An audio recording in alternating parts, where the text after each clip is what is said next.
Welcome everyone to today's virtual tech talk called What Device Should I Buy? We're going to be talking about how to find deals, how to really think about what you need for your purposes. And then we're going to finish out by talking about how to avoid scams too. Black Friday is T-minus 1 week away. I'm looking at my calendar. So it's going to be next Friday, although nowadays with internet purchasing and internet deals, I feel like it's the whole month of November is all about sales. So maybe you're interested in buying a new device. Maybe you are interested in being ready for when you need one, but we hope you'll get a little bit of information out of today's session. So by way of introduction, my name is Casey. I'm the digital literacy librarian for Martin County. And I've got to say that in the 3+ years that I've been working here in this role, I've been wanting to teach this class every year and just didn't have it organized enough to get it together before our deadline. So I'm really excited to talk to you about it this year. It's a class that I used to teach back when I worked teaching classes on a cruise ship. Those days are far past now, but it's such a great topic to be able to consider. And so I appreciate everyone joining us, particularly my co-host, Ricky. Ricky, would you like to introduce yourself? Yes, I'm Ricky Donnelly. I'm the Electronic Resources Coordinator. And when it comes to researching purchases, especially for tech, I tend to get a bit obsessed with it and look into it a lot. So I'm hoping to pass some of my methods on to you guys today. Thanks, Ricky. Yes, Ricky buys all the library's laptops and tablets and cameras. And so he has a lot of experience too, more so than any of the rest of us who just buy maybe one computer every few years. So very excited to have him with us today. All right, with that being said, I'm going to go ahead and mute my video just so that we can focus on our slides. And just to review what we're going to talk about today, the objectives for today is going to be understanding what you need in your device. I'm going to challenge you to think about how you use your computer. Then we're going to talk about how to research and find information to find devices that help you meet your needs. And then last of all, we're going to talk about how to avoid scams. All right, so with that being said, today we're going to be talking mostly about laptop computers or mobile devices, and sometimes there's some crossover between a laptop and a tablet called a two-in-one also. So that's what we're basically talking about today. We will, if you have questions about it, try to touch on other devices. Between Ricky and myself, we do have kind of a broad knowledge. And so I do encourage you to ask questions about other devices if you have them, but just so you know, we're going to be drilling down into things like portability, storage capacity, or gigabytes, as you know, processing power, and cost. That's what we're going to talk about in this next section here. All right, so like I said, I'm really going to encourage you all to think about how you use your computer. We all use our computers in different ways, and that's totally fine. And that's where it's great to have a friend who loves their device and loves their computer, or a family member, but they may use it in completely different ways than you do, and they may need to use it in different ways. And so I'm going to encourage you to really think about how you use your computer or mobile device on a day-to-day basis. A lot of us use our computers for browsing the web or surfing the web. We check our email, we post to Facebook every once in a while, we do some online shopping, maybe we watch Netflix or Hulu, and that's pretty much the extent of how we use our computers. Personally, when I'm not at work, my personal computer, that's basically what I use it for. I don't do any high-powered processing. I don't do a lot of gaming. So when I look for a computer, that's really what I focus on, is what's going to get me access to the web and work fairly quickly. Some of us have a bit more what we call productivity work. You balance your budget. If you're in school, you might be writing a lot of papers, and so need like Word and Office and PowerPoint. Maybe you're writing resumes because you're looking for a career transition right now. So if you do that sort of productivity work, you're going to be using your computer in a different way than if you're browsing the web. And then on the other end of the spectrum, if we think of this as kind of a spectrum in terms of power and really need and how strong you need your computer to be, is going to be your professional program. So on the right-hand side of the screen, there's kind of these dark monitors with some fairly complex looking images. And so maybe you do some heavy duty photo editing or video editing, and you need higher speed processing power or higher end video graphics cards installed on your computer. You're going to be using your computer in a totally different way than how I would be using my computer. And none of these ways is wrong. The purpose of today's session, or at least this portion of it, is just to have you start thinking about how you use your computer. And then that way, when you buy it, it'll actually have the things that you need installed on it. The other thing I want to mention before we start thinking about this too much, another factor, is how long do you want to use this device for? It's probably no surprise, and I can even tell from the questions coming in the chat, no surprise that, you know, we constantly need to upgrade our devices. So when you buy a phone, do you just know that in about 2 or 3 years, you're going to need to replace this phone? When you buy a computer, think about not just how you're using it today, but how you'll be using it 3, 4, 5 years from now, if that's how long you want it to last. Especially in terms of like storage space. Like if I have 1,000 pictures now, how many pictures am I going to have 3 or 4 years from now? So how you use your device, how long you want to use your device for, meaning are you going to be using this device in the same way for the next 4 to 5 years, if that's your time frame. And then finally, I want to also just mention peripherals. And peripherals are things like your USB ports. Maybe you've noticed that DVD drives and CD drives no longer really come built into computers anymore, or it's not that common like it used to be. So if that's something you really need, make sure that you look for that in your device. SD cards or the camera cards that we have. Maybe you take all your pictures on your phone, and so it's not really that big of a deal for your computer to not have that sort of thing, or a tablet. And HDMI ports, right? Do you plug your computer into a monitor? Do you want to be able to? Do you need that on a regular basis? So that's what I mean when I'm talking about peripherals. So again, all things to keep in mind as we go through these next few topics, categories. Okay, so the first one we're going to talk about is portability. The reason I like to talk about portability right up at the front is there's a lot of options these days. We've got our laptops, tablets, mobile devices, which fit in our pocket. And then we've got traditional desktop computers, which are the larger, or they used to be larger, now they're getting smaller and smaller, but the CPU or the computer towers, maybe you remember having one before, seeing them in an office. So really depending on your needs, you know, are you the type of person that travels and likes to bring your computer with you? Or are you the type of person like me, I like to travel and leave everything behind as an excuse to kind of get away? Do you like to work at a coffee shop with your computer doing a little busy work, or in the library and bring your laptop? You know, do you want that portability? On the flip side, maybe you want a larger screen, and so a more portable laptop doesn't really afford you it's not really convenient to carry around. One of the other things you might want is a larger keyboard with a number pad on the right-hand side. Okay, if you do a lot of data input, you might be really used to having that extra keypad on the right-hand side of your keyboard. What about a mouse and a trackpad?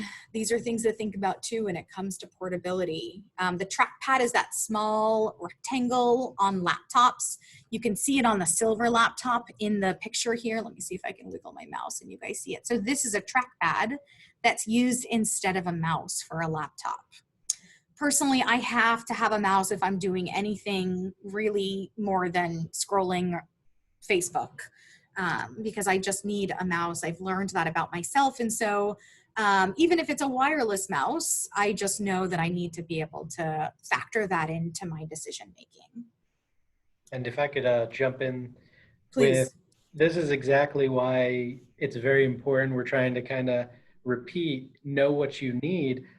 Just to give an example, I've seen people with a tablet, but then on the tablet, they have a keyboard for the tablet and then a USB hub on the tablet to plug other things into. And at the end of the day, it kind of seems like a thinner laptop might have been a better option for them because they wanted all those peripherals. And they probably spent extra money on those that probably equaled or even went above what a laptop could get you. So just knowing what you need ahead of time and what you're really looking for is important. Sure. Thanks, Ricky. Yeah, and you're going to pay a little bit more too for that portability. And so if it's not something that you need, just kind of keep that in mind. And we'll talk about cost as well, but just to throw that out there, that usually laptops cost a little bit more for that convenience factor. So, okay, moving right along. All right. So another thing to take into account is storage capacity on your device. Um, for most Windows and Mac devices that you're gonna want to look for at least 1 terabyte of hard drive space. What this is it's taken up by whatever operating system, which is Windows or Mac, that's installed.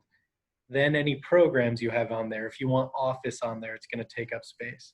If you want to save any pictures on there, that's going to take up space.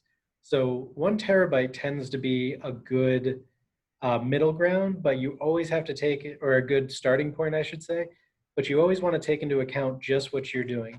Me and my wife save tons of photos, just tons of photos that we take. We run out of space pretty quickly because these days phones have very good cameras with very high quality photos. So we actually have quite a bit more than 1 terabyte just to be on the safe side. We save all of uh, our CDs to we burn them all and put them on as digital music instead of keeping them on a CD. So we use our hard drives for a lot. So keep in mind, everything you do is going to take up hard drive space on a Windows or Mac device, and it's something to keep in mind. As Casey said, for something like a laptop, the reason that you're going to pay more than a desktop is because they need to make things like a hard drive smaller. They need to make the memory inside smaller, but keep the same capacity. So that's why you're paying a little more in that case. Another thing that might cause the cost to go up, even though it's the same capacity, is there's actually two generally hard drive types that you're going to get. One is a hard disk drive, which is a mechanical spinning drive. If you pop it open, it looks like a record player. There's a spinning disk and a little needle that reads that disk. And a lot of times you can even hear it revving up as you as you open a program in your computer. These are very cheap for storage. They're about 4 cents per gigabyte, and a terabyte is 1,000 gigabytes. So they're very cheap, but they tend to be slower than their counterpart, which is the solid state drive. And what this is, that's the other picture here, that is a smaller hard drive in general, but it's almost like a USB drive. Those USB drives you see people carry around in their pockets, it's like a bigger version of that. There's no moving parts. It's actually more difficult to damage them because of that, and they're much faster when it comes to your computer. And the time you'll notice that is if you want to open multiple programs or boot up Windows quickly. All this will happen faster if you have the solid state drive. The downside to those are they are more expensive. They've come down significantly, but they are about 10 cents per gigabyte as of now. So even though you'll get faster speed, you'll get you get less storage for how much you pay for them. A lot of times what you'll see is you might have one that has both. You'll get a solid state drive with 256 gigabytes, and then you'll have a terabyte hard drive also in there, just used for general storage. That way you get the fast Windows, and some programs will boot very quickly, but then for pictures and things, you store those on the slower hard drive. So that's if you have a Windows or a Mac device, Apple. If you get something where it doesn't need that much storage, you'll actually get a little more, you'll get kind of the best of both worlds. And one of those options is a Chromebook. You might have heard of these. They look like laptops, but they actually run a version of Chrome, which is the web browser you might have seen it as, but it's actually the whole operating system for that laptop. And it takes up so little memory that the hard drive is only 32 gigabytes or less. They sell them for 16 gigabytes, but 32 gigabytes is a suggestion on my part for how much you should get. And the reason they can get away with that is because a Chromebook, it's got its operating system, but most other things are in the cloud. You don't use Microsoft Office. You use a cloud version of Microsoft Office where you go to the website, you log in, and you run it from a web browser. Or Google Docs. You log into your Google account, you do everything through the web browser, and it's all saved on the cloud server rather than on the device. And that makes it so the device requires very little storage. And speaking of cloud, even on a Windows, Chromebook, Mac, whatever the case may be, your phone, your tablet, a good alternative if you find yourself taking up a lot of space is using a cloud storage device, or in the case if you have a USB port, a portable hard drive that can be plugged into your USB port on your computer. Those are very cheap generally. You can get them on Amazon, at Target, at Walmart. If you find yourself running out of space, you could always get that as an alternative, as an add-on to make sure you have enough. The other thing you could do to save on space is if you have something like Netflix, or even you purchase through the Apple Store for any type of video, any type of music, you have the option to download that onto your Chromebook or Mac or Windows machine. But you could also just stream it like you do with Netflix. You don't download it, you just stream it, and it doesn't take up any room on your hard drive. So that saves you space as well. But again, this all comes down to it adds a cost to your initial purchase. If you want any of these add-ons, if you want cloud storage on top of that, there's always going to be an additional cost. So again, it comes down to really think about what you're going to use it for. If you get a solid state drive that's quick, but you run out of storage, you can add more storage. You can add it after the fact. But if booting up if you don't tend to use the PC for more than just browsing, maybe a Word document and saving things, you might just want to take the leap and get the larger regular hard drive because you don't need that extra speed. And I'll just chime in here and say, I bought a new laptop a year ago on Black Friday, and that solid state drive, because of the way I use my computer, is just basically streaming and surfing the web and online shopping. That solid state drive, that quick responsiveness was really important to me. And while I do take a lot of pictures, I back them up in a few different places. I back them up in the cloud, and I also back them up on an external hard drive. So I use both of those alternatives that Ricky mentioned, while also prioritizing that solid state drive, or SSD. So I'm just going to throw out a reminder too, while I click the next slide, to throw any questions into the chat box. Thanks, Ricky. So now we're getting into a bit more of the really technical portions of what to look for when you're looking at a computer.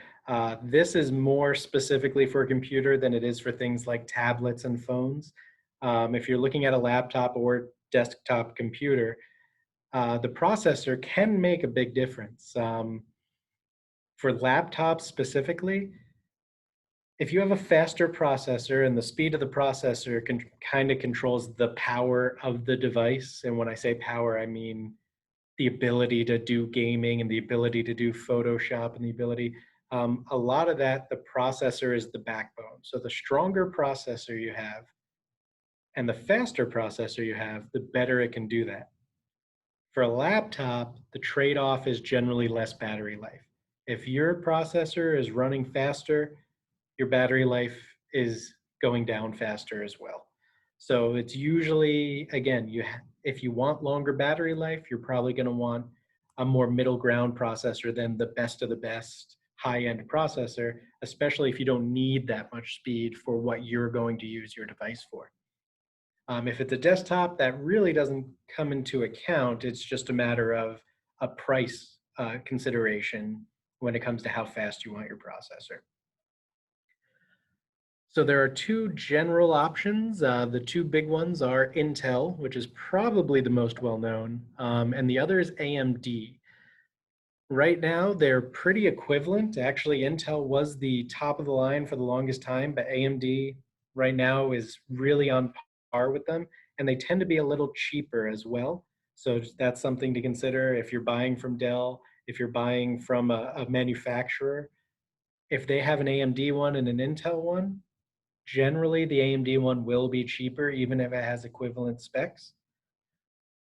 And the specs you're going to want to look for is the speed of the processor.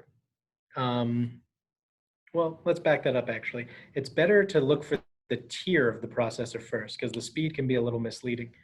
So Intel, they have an i3 processor, which is their low end, an i5 processor, which is their middle ground, and an i9 processor, which is their top of the line, super powerful. Professionals want that one. Ryzen is the name of the AMD equivalent.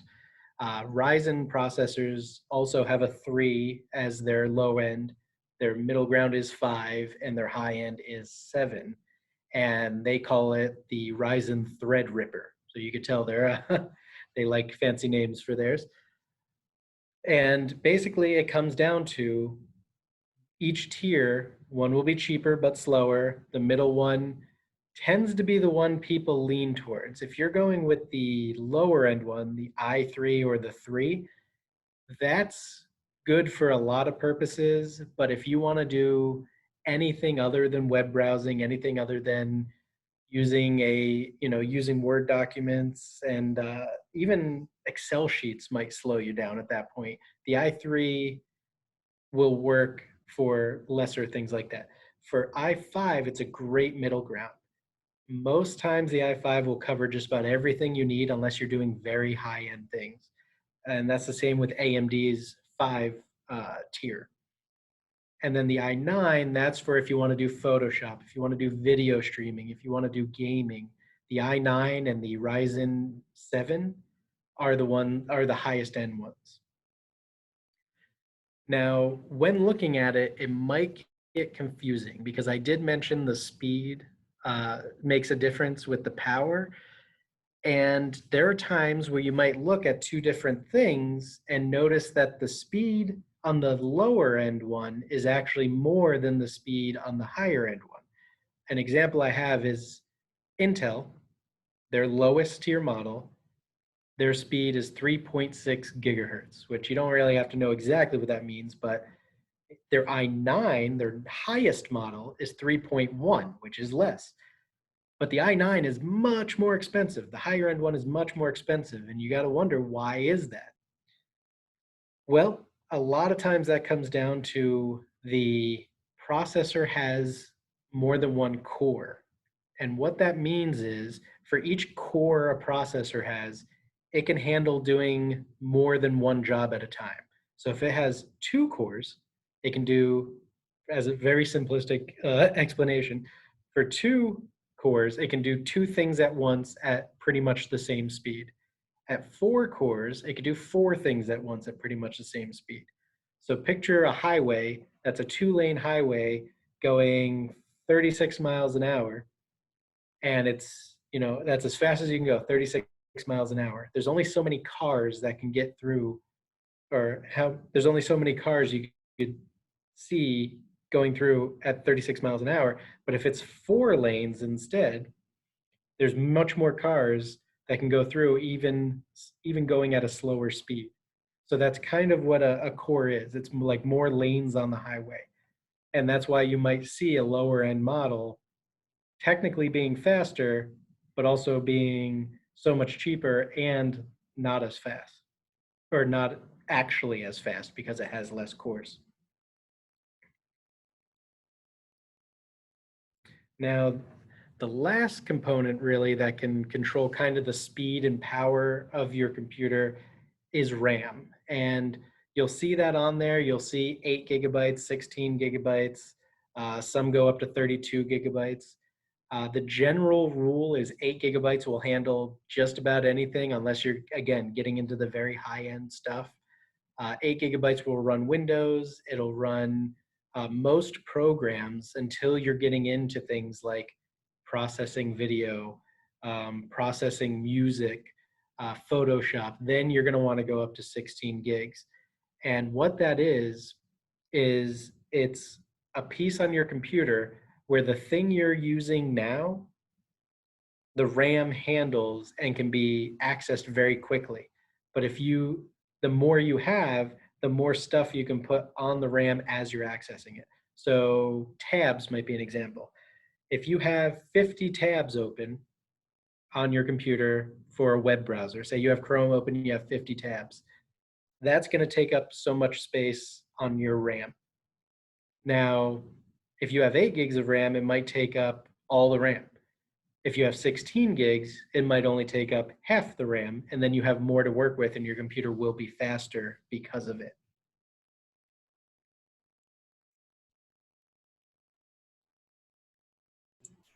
Thanks for that tab example too, because I'm totally a 50 tabs open at one time kind of person. And again, that was something I learned about myself and how I use my computer. And so with that in mind, I needed to be sure I got the 16 gigabytes of RAM rather than the 8 gig or the 4 gig even. So,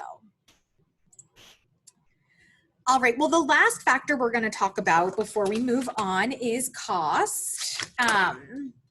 And Ricky and I actually debated, but we went back and forth. I said, we don't need to talk about cost because it's personal and, you know, everybody's going to have a different idea in mind. And while that's true, he convinced me that it's still a factor. And so when you go through this process of really identifying what you need based on your lifestyle and how you use your device, you will be able to identify the features that you have in mind, and then go from there rather than saying, I can afford, you know, this much money to spend on a computer and working backwards. So, so he's, and I agree. So he convinced me. And so now that you've identified and have been thinking about how you use your computer and what you need in terms of performance, you know, just be aware of some other things that may be added to a model that you're looking at to kind of up the price. And if that's something that is a nice to have rather than a have to have, just keep that in mind. So I just listed a few here for touchscreen.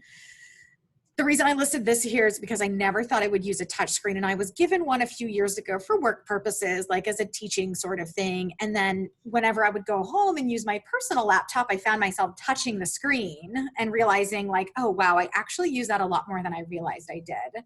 Because when I went home and tried to touch my personal computer screen, nothing happened. But having that built-in touchscreen, and that's a nice feature for those 2-in-1 models that we talked about at the very beginning. A lot of times they open up that clamshell like a tablet, but then you can actually fold it and bend it all the way backwards so that it's flat. And then you can kind of use it like a tablet too. So that's one of those upgrades that you might not need, but you might see because it has everything else. So just something to consider. We have solid state drive, or that SSD that Ricky talked about as being an upgrade. Personally, I feel like that's pretty baseline at this point. I think a lot of people are moving towards solid state drives. They're just more reliable. Like Ricky was saying, traditional hard drives are more mechanical. There's more moving parts, so it's more likely to break, which is why you know, 10 years ago, everybody had experienced a hard drive crash, and now it happens less and less and less because there's just not as many things that could go wrong. Pro models, this might go for our devices, our mobile devices. I know Apple uses the word pro now in some of their marketing and some of their product lines. I believe Microsoft does as well. Microsoft Surface Pro, I think they have. Fancy displays, that's talking about like the high-end video, the 4K quality or 8K now they even have. But if you don't use your computer to watch content that was produced at that level, then that's not going to be something that's really relevant to you. That's for gamers. They love that stuff. They need fast computers because, you know, if you're attacking the bad guy and you're half a second later than the bad guy, then you're dead. And so they really appreciate those graphics. And so if that's not something that's important to you, you can save yourself a little bit of money. So just things to think about. I think, Ricky, you were going to cover the chart. Yeah, and the comparison here, I think, is a great example of what I was talking about in the previous couple of slides. These two models that we have listed, the Acer Aspire 5 and the Lenovo IdeaPad, IdeaLab, those are equivalent models. When I originally looked them up, they were about $600. But you can see there's some major differences between the two that equal out to that $600. And we'll go over the first one, the storage, which is this solid state drive versus hard drive. One, the Acer Aspire has only 256 gigabytes, while the Lenovo has 1 terabyte. But the Acer is a solid state drive versus the Lenovo, which is a traditional hard drive. So you see, you get a lot more hard drive space, but you are missing out on that speed, which could be a problem.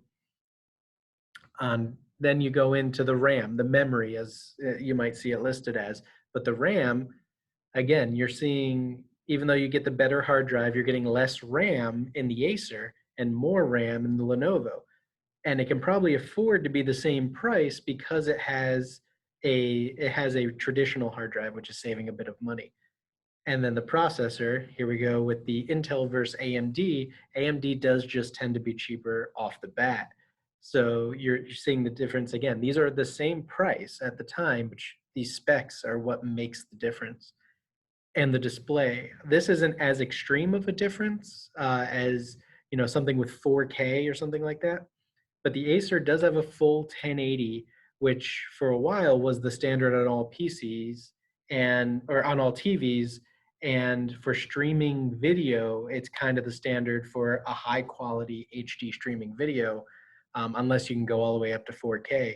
While the other one falls short of that, it is still a decent display size, but it's less. It's not a 1080 display, and if you plan on watching movies or something like that, you may notice it. And then, you know, it can go all the way up to something like 4K, which to me is a little overkill, but especially for a small screen. But if screen resolution is important to you, that makes a big difference as to the cost of the item.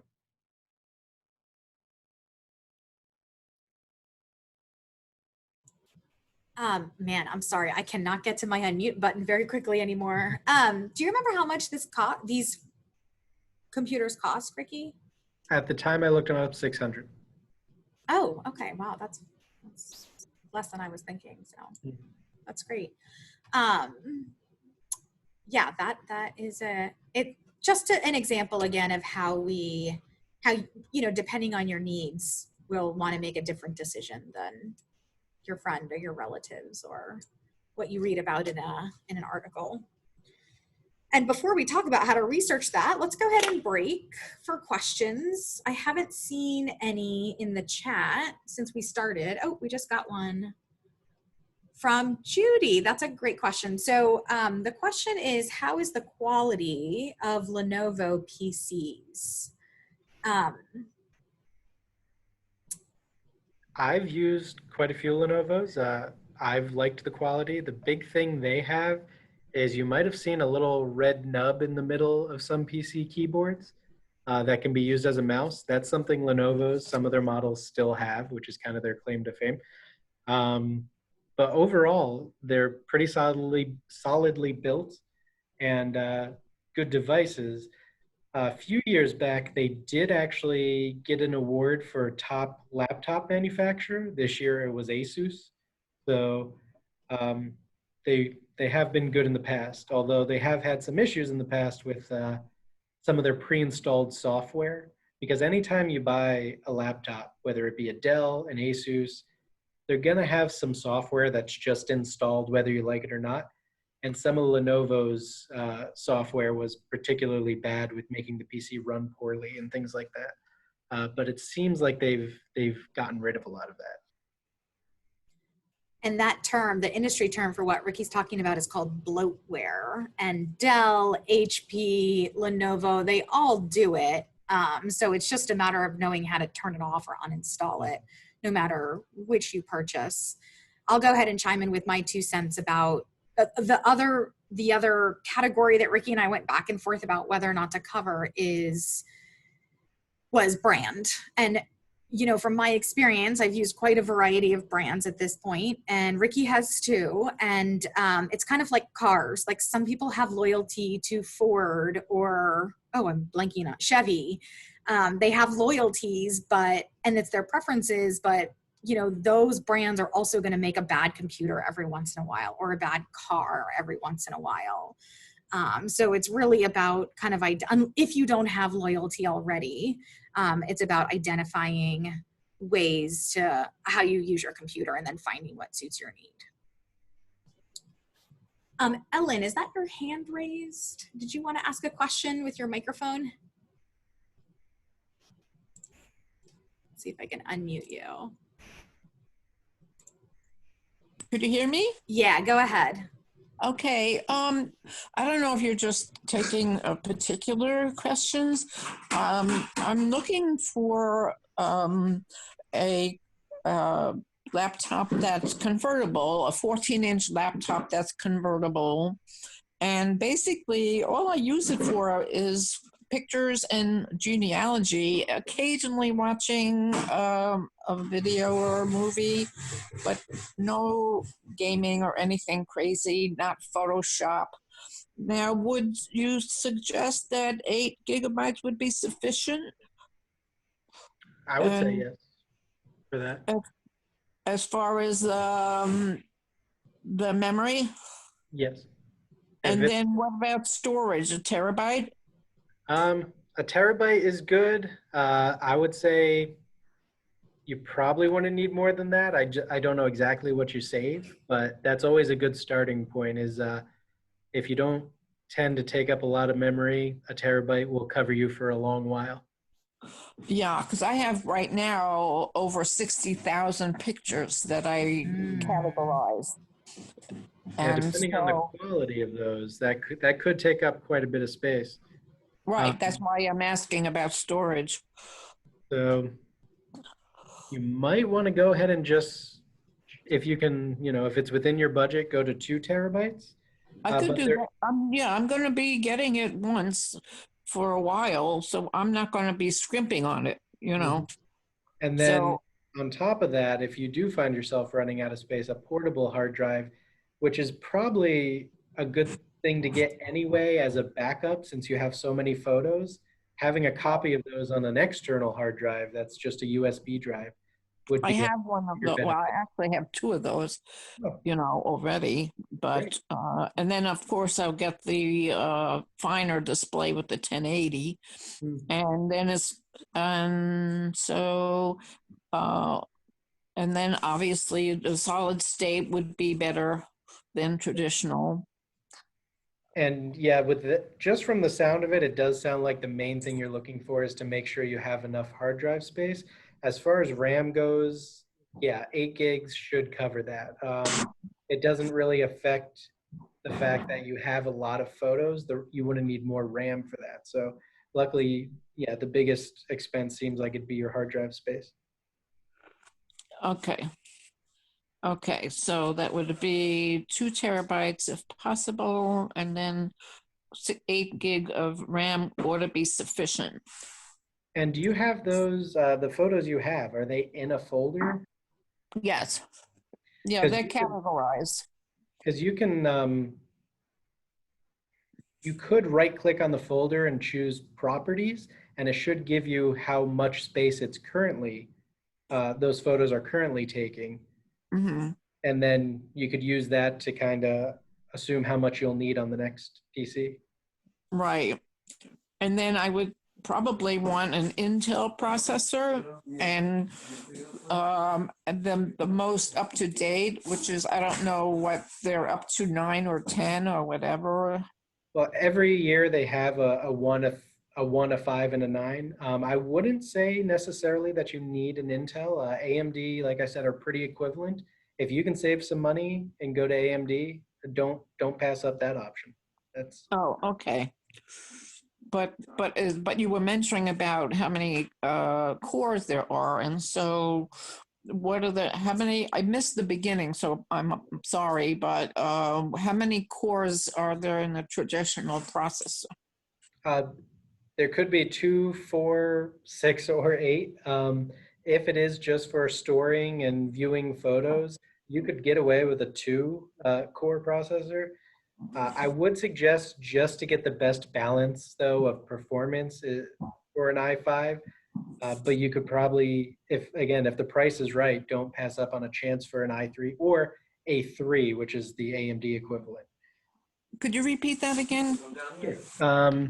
The tiers are for Intel i3, i5, or i9. For Right, what you need, you could probably get an i3, but an i5 will last you longer because it's a mid-tier one. And the right. AMD equivalent is just 3 and 5, which again, don't pass up the opportunity to get one of those if the price is right. Okay. All right. So an Intel 5 or an AMD 5, basically. And I'm gonna have to stop us there. Okay. I I'm will, sorry. I didn't no, mean. you're fine. I will email out the slides as well as a link to YouTube. And when I email that next week, I'm also gonna copy Ricky on that email so that everybody who's attending today will have both of our email addresses too. Okay, great. Yeah, so, but we've got 15 minutes left, and I do want to talk about researching, just depending on different people's experiences. And then also, Ricky's going to close us out with scams to avoid, those deals that are too good to be true. And I didn't see any other questions in the chat. So I'm just going to go ahead and dive right into how to find your deals, how to find your research. I would encourage you, what we've talked about so far, and it sounds like, Ellen, you're setting a really good example for all of us, is to write things down. So write down exactly what you need. Because I find that when I'm comparing on all those 50 tabs that I have open, all the different websites and reviews that I'm reading, that I get really turned around, and if I have what I need in black and white, then I can be sure that I'm getting exactly what I need and I'm not missing something or forgetting something. So what we've talked about so far, once you have an idea or a range, like you heard Ricky kind of coaching Ellen through, is that, like, this is your minimum and this would be ideal, but nothing less than this. And if you have money or there's an option for an upgrade, then that would be good too. So kind of writing down that need and then that nice to have range. So once you have that, let's see if I can click next. You're going to want to do your research, of course. Between Ricky and myself, we are big internet users and researchers. We do a lot of online research, and our first stop is Google. As much as we say, like, Google isn't everything, and it's not, it is such a great place to start. And the best way to use Google is to be really specific about what you're looking for. So you can do best desktop computer for a college student. You can do best laptop for browsing the internet, like we have here. I even like to add the year onto my search term. So if I was typing in this search, I would have best laptops for browsing the internet 2020, to make sure that Google knows. I mean, it's probably going to know. Their algorithms are incredible. But I just want to make sure that I'm getting that up-to-date information and the latest, most relevant information, especially with something like technology that changes so constantly. Google's going to bring you to a few different comparison websites. I have a couple favorites. One of mine is CNET. I tend to really like their content. They describe things really well and they kind of boil it down to layman's terms, which I appreciate because I don't have a background in computer science or IT or anything like Ricky does. So I really like the the internet website CNET, like C as in computer. PC Mag is good too. We have consumer reports at the library that I kind of looked through and made sure that, they had some really good stuff before this class. So if you find yourself in any of our branches before you make a purchase, feel free to ask for the consumer reports.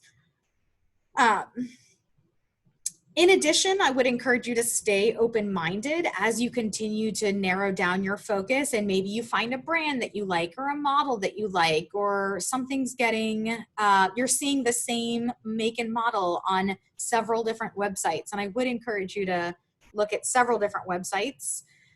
Once you kind of have 3 or 4 models, I'll say, and that number can vary, but once you have a few models that has all the components that you're looking for, then go ahead and start reading the reviews. And with any reviews, whether it's for a restaurant or a travel destination or a laptop, a big purchase like a laptop or computer, just read those reviews with a grain of salt. Be very skeptical. I always feel like I'm a figure skating judge. Like, you've got the high, you throw out the high and the low and really focus on the core, and then pay particular attention to the reviews that talk about what you need. So if there's a computer review that says this works great with my, daily use of Photoshop, and you think, hey, I use Photoshop daily, then that's going to be something to have your little radar antennas go up for. Finally, I'm going to say that while online research is great and it's a wonderful, wonderful place to start, because there are times when the internet feels limitless and it's just constant, I would still encourage you to try to go to a store and put your hands on a device that you're interested in. See if Best Buy has it, or go to the mall or Target, or I don't know if Ricky, maybe you can name a few other stores in town. But I know when I bought my laptop last year, I was surprised at how big it was. Basically, if it was any bigger, I couldn't use it as a laptop, or my lap would need to get bigger too. And so I just wasn't prepared for that, because I saw a great deal and just wanted something, and it was too good to pass up. And so I bought it, but it is a bit wider. It's got like that extra keypad that I was talking about on the side. It's got that. Great, beautiful screen, but I really don't use it for this. Like, I don't need it for that purpose. So, and the same with the keyboard. Some people are particular about their keyboards. And so if you're one of those people, or maybe you don't even know you are, go to the store and see if you can actually put your hands on one of these. And then with that being said, I'll flip the slide, but then also say that, if you want a deal, once you kind of have all these things in mind and you're looking for a particular deal, patience is the other thing that you'll need. With that, Ricky, take it away. Yes, and patience is important because as we'll note here, online stores and the online equivalent of physical stores tend to have some type of special deal for that day where something is more heavily discounted. Newegg.com it's a more niche technology site. It's a little more popular than it was a few years ago, but that specializes in things like computers, laptops, and computer equipment. They tend to have a deal on laptops and desktops on a very regular basis. That's their special shell shocker of the day.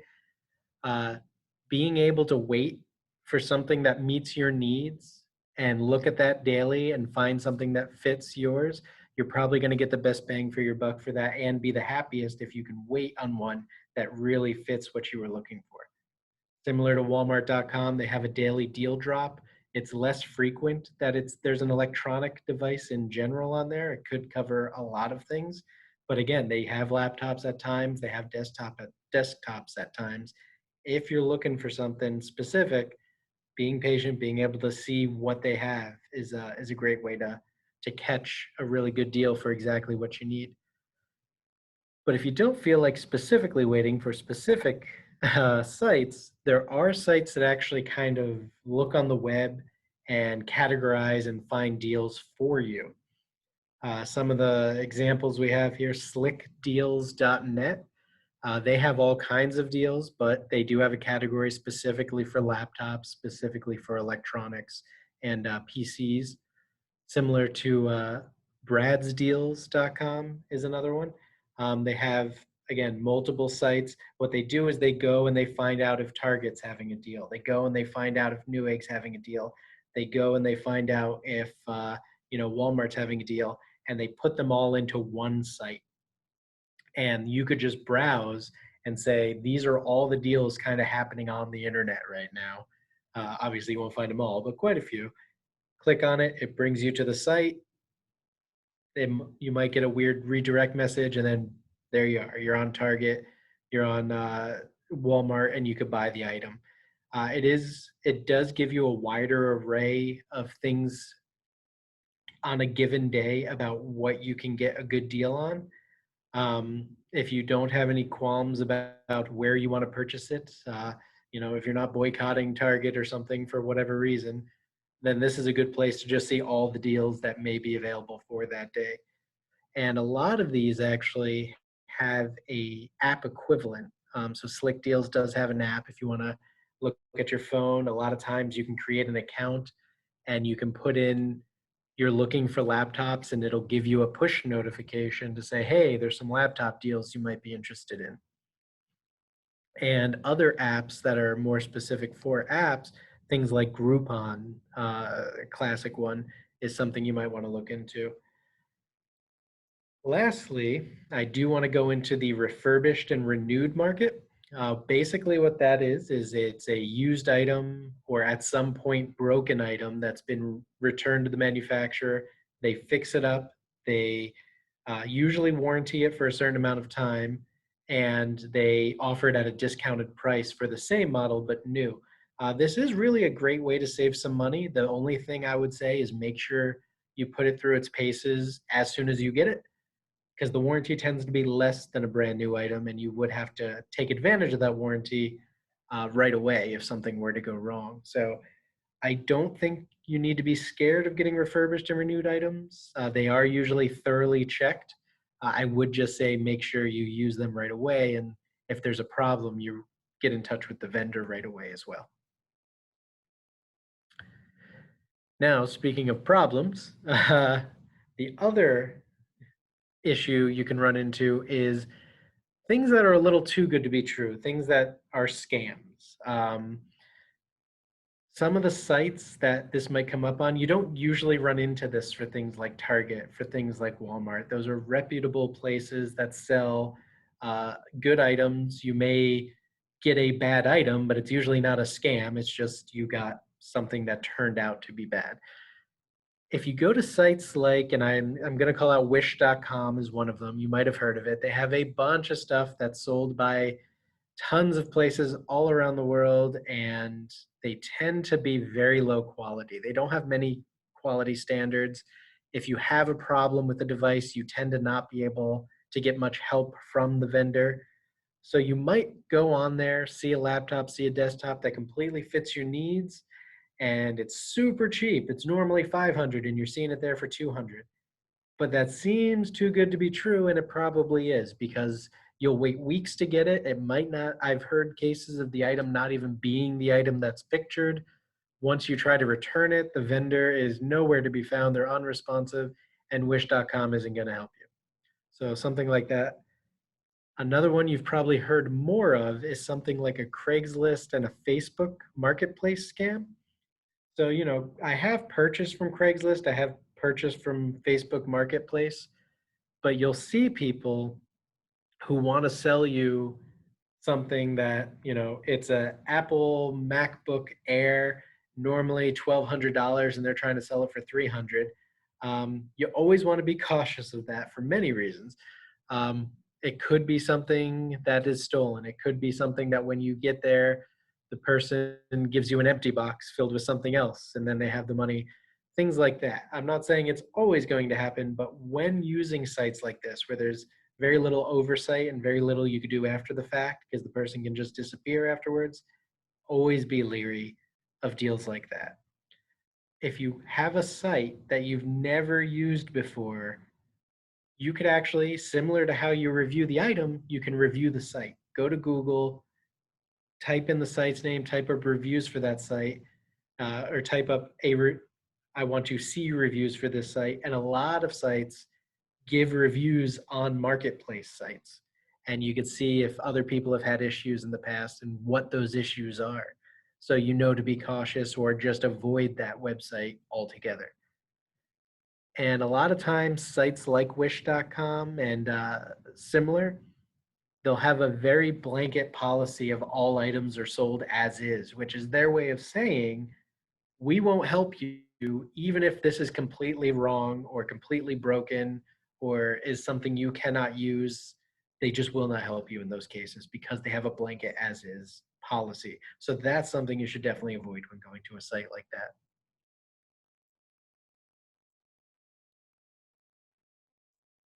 Questions on that? I don't see any questions in the chat box yet, but that does bring us to the end. So while we go ahead and wrap up, feel free to throw them into the chat. Just to kind of review what we talked about different factors or categories to consider when you're thinking about how you use your computer on a day-to-day basis, or weekly or monthly. We talked about how to consider different upgrade options and features that, you know, what Ricky was saying with the i3 and the i5 and the i9 processors and the different cores, those options, again, like what's kind of your baseline and then what's going to be a, you know, a best case scenario sort of upgrade. And then we talked about how to find that information and find those deals. We did get one question in the chat at the very beginning that I said we'd cover at the end because it's tangential, and this person said knowingly asked that too. Because today we were talking about devices or hardware. You know, the solid state drives are physical components that is inside of our computers. But their question was about software or apps that interface with these devices. And they're specifically, and this is a common question, which is why I did want to touch on it with a group. Their specific question was about sorting and managing photos or duplicate photos too. And that's a good question because when you're thinking about hardware and how much gigabytes you need of storage space, or how many gigabytes or how many terabytes of storage space you'll need, you know, if half your photos are double, then you don't need as much storage space as maybe you currently do. Future you might be a different story, but anyway, the question being is what apps kind of work well with different devices. And I did want to make sure I'll just clarify and say that the apps and software on your computer work more with the operating system than with the components or the hardware. And Ricky, feel free to chime in too, but so Windows 10 is going to be the operating system, the modern operating system if you have a Windows machine. If you have a Mac, you're going to have different Mac operating systems. I think we're up to Big Sur. Big Sur, thank you. Mac categorizes it like Windows does with numbers, or they do now. They haven't always. Mac does different mountain ranges. Is that what it is? Mountain ranges. What they name their. Yeah, they're on landmarks, really. Oh, landmarks. Okay. That's what they name their operating systems of. But Catalina or Mojave and those are other operating systems. And that's really what interfaces with the software or the programs or apps that you do. I'll just speak from a basic perspective, and I really like the built-in Photos app that Windows 10 has. It when it first came out, I think it was a little misunderstood, or people didn't really understand how it worked. But once you kind of get the feel for it, and not the editing features, but even just how to find your pictures on your computer with the Windows 10 operating system, that was kind of confusing for a lot of us. But now that it's been out for quite a few years, wow, it's been out for a long time. The Photos app does a really good job of managing your pictures, letting you see them, letting you edit them, rather than organizing them. And the reason I like the Photos app is you actually don't even need to organize them. You can just tell the app where your pictures are on your computer, and then it'll find them, and you can then filter it by chronological order. You can search for people, and it can use facial recognition if you don't want to have a separate folder and then a duplicate picture of all your family. We were going to do a class on photo storage and photo management later in the month, but because of the holidays, we figured people wouldn't really attend. But I might bump that up the list in terms of offering a class for one of these virtual tech talks to do together. So that's just a very general question. Someone's commented, PhoTools iMatch is great for categorizing photos. Is that a Windows program?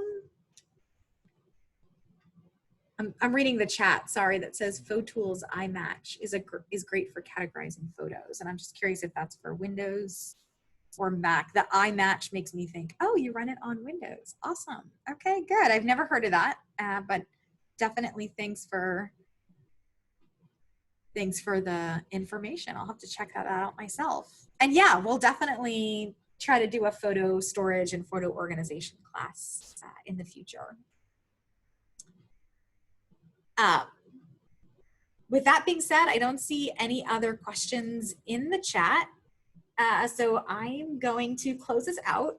We are doing these virtual tech talks. We try to do 2 a month, but like I was saying, December, we're only going to have 1. So 2 weeks from today, we're going to be doing a class on holiday cards, or seasons e-greetings is the name of the class. So if you've ever wanted to use the computer or a mobile device to design your holiday card, we're going to be showing you a few different options.